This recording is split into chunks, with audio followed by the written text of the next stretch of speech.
തീരുമാനമാവാത്തത് കൊണ്ടാണ് നേരത്തെ 3 നേതാക്കൾ ഹൈക്കമാൻഡുമായി കൂടിക്കാഴ്ച നടത്തി. അതിന് പിന്നാലെയാണ് ഇപ്പോൾ ഇത്തരത്തിൽ വർക്കിംഗ് പാർട്ടി നേതൃത്വം എന്ത് തീരുമാനിച്ചിട്ടാണ് വിളിച്ചിരിക്കുന്നത് നമ്മൾ പറയുന്നത് ശരിയല്ലല്ലോ.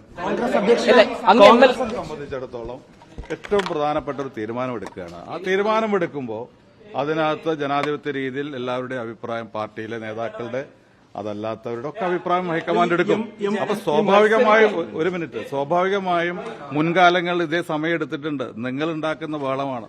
അപ്പോൾ ഹൈക്കമാൻഡിനെ സംബന്ധിച്ചിടത്തോളം ഒരു തീരുമാനമെടുക്കുമ്പോൾ അതിന്റെ എല്ലാ വശങ്ങളും ചർച്ച ചെയ്യണം. എല്ലാ വിഭാഗം നേതാക്കളുമായിട്ട് അവർ ആലോചിക്കുക, അവരത് അഭിപ്രായം തേടും. അതിന്റെ അടിസ്ഥാനത്തിൽ ഉചിതമായ തീരുമാനമെടുക്കും. 8-9 ദിവസം മുമ്പുണ്ടായിട്ടില്ലേ? ഇപ്പൊ നിങ്ങൾ ഉണ്ടാക്കുന്ന ഈ ബഹളത്തിനപ്പുറത്ത് ഹൈക്കമാൻഡിന് അറിയാൻ കൃത്യമായ ഉചിതമായ സമയത്താണ്. രണ്ടുപേരും മന്ത്രിമാരായിട്ടായിരിക്കും.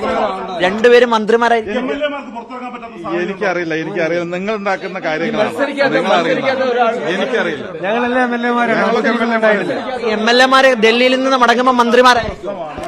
കോൺഗ്രസ് നേതൃത്വം ശക്തമായ തീരുമാനം ഉചിതമായ സമയത്ത് എടുക്കും. ബാക്കിയെല്ലാം നിങ്ങൾ ഉണ്ടാക്കുന്ന ബഹളത്തിനപ്പുറത്ത് ഏത് നിങ്ങൾക്കറിയാലോ, മുമ്പൊക്കെ തീരുമാനം എടുക്കുന്നവരെ നിങ്ങൾ ബഹളം വെക്കാറുണ്ട്.